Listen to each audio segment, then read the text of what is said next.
If you like this video, click like. If you want to continue to follow our adventure, hit subscribe. Your support would be greatly appreciated.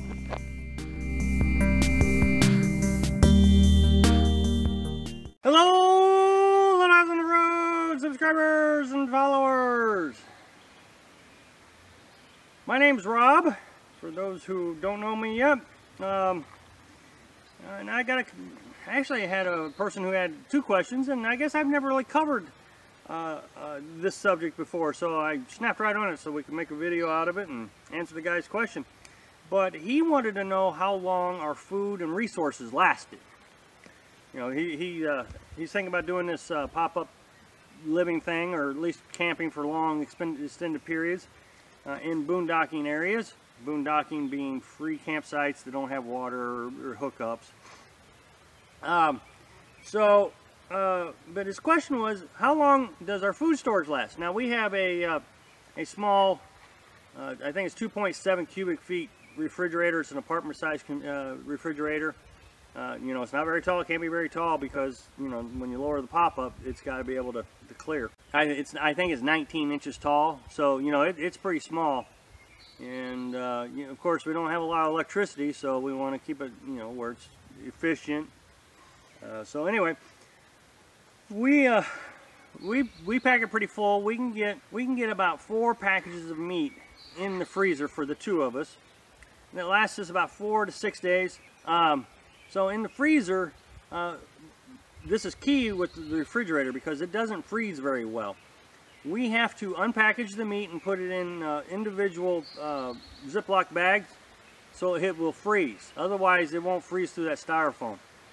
And then we pack the refrigerator pretty full with, you know, milk and hot dogs, ketchup, cheese sticks. Now, cheese sticks, I like cheese sticks. I eat a lot of cheese sticks. I probably eat too many cheese sticks. But what I noticed is it makes a quick, easy snack, high in protein. So I eat them, and I keep that in there. The other thing we put in there is, so since we have the freezer full of meat, that it's at capacity of being able to freeze any meat, we also buy like a package of chicken, which we can put in the refrigerator, and that'll last, you know, we got to cook that within 3 days of getting it usually. So we cook that first, and then we break into our freezer stores. Anyway, to answer the question, we shop about every 7 days. And that's when our food supply runs out. Now we have dry foods. We got mac and cheese. We always carry, you know, stuffing, potatoes. We got our vegetables, and actually we can carry quite a bit of that. But as far as our refrigerator, that runs out first. So about every 7 days, we have to get more food. So let's talk about the generator. We carry 5 gallons of gas for the generator. Now, of course, you can carry more gas. But since we already have to go and restock our food every 7 days, 5 gallons does us fine. So we run the generator anywhere from 4 to 6 hours a day. So let's just average that out to 5 hours. So you almost get 2 days out of it. Out of a gallon of gas. So, you know, about every 9 days we're out of gas for the generator, which is real fortunate, like I said, because every 7 days we're getting food. So we just go ahead and get gas when we get our food supplies. Propane. Propane is not really a big issue for us. Since we use an electric refrigerator, apartment-sized refrigerator, we don't have to use propane for the refrigerator. It's all electric. We only warm our water for showers. We don't have a hot water heater. We use a pan. We put our water in a pan. We heat that pan up, and we just now discovered that we have 2 propane tanks. One for the heater, which I'll talk about in a minute, and one for the stove. The one for the stove, officially now we've calculated out, lasts almost exactly a month. So, you know, you got 4 weeks on that. That's awesome. You'll last forever on that. I always carry 3 propane tanks. One for the heater, one for the stove, and I keep one full in the back of the truck so when I run out I can swap it out. The heater. The best I can determine, remember we started this about 4 months ago, so we started right in February, right when winter was starting to close down. The best I can figure is you're going to get about a week and a half to 2 weeks on the heater. This was in really cold temperatures though. That was the problem. We don't expect to be staying in really cold temperatures. We're going to go to Florida, Arizona, and Texas, where we're hoping the temperature doesn't drop below 50 most of the time. In which case, we'll be able to put it on low. So the heater advertises that on low, a pound of gas will last 9 hours. On high, it lasts 6 hours. It's a 20-pound tank, so you know you can do the math on that. How many days that is, I don't know. I mean, it all depends on where you're going to stay. So 9 hours on low, which takes you to about 50 degrees. On high, it'll get you down to 27 degrees. Beyond that, it starts to get where you can't heat it anymore.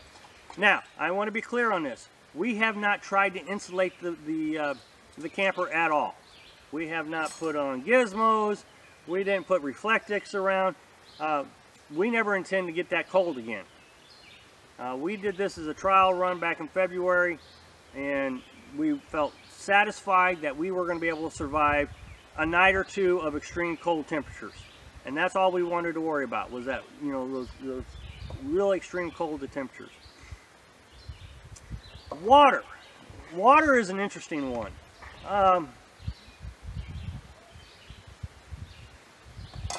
We don't really try to conserve water usage. We try to stay at sites that have water. We're starting to rethink that. So I may come back to you in a month and say, or 2 months, and say, look, erase everything I just said. But as it is now, since we stay at sites that have water, we have 5 buckets, 5-gallon buckets that we fill up. Those 5-gallon buckets is 25 gallons, last us 2 days. Now remember, we take showers, that's our drinking water, that's our dish water, and that's our laundry water. So, you know, we do go through water pretty quickly with our 5 buckets.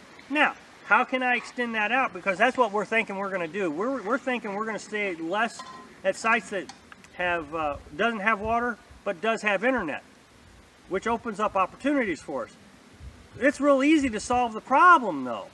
So 2 days, 25 gallons of water, well, we can go get more buckets.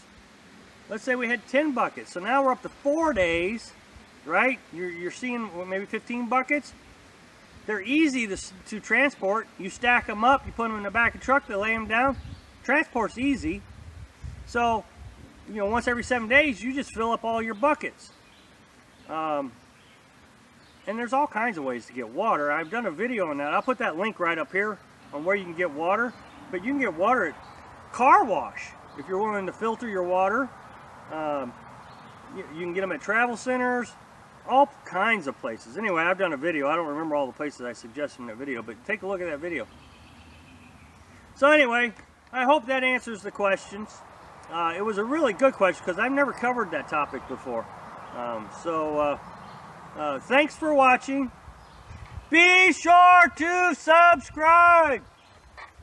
Click like if you like the video. Happy travels.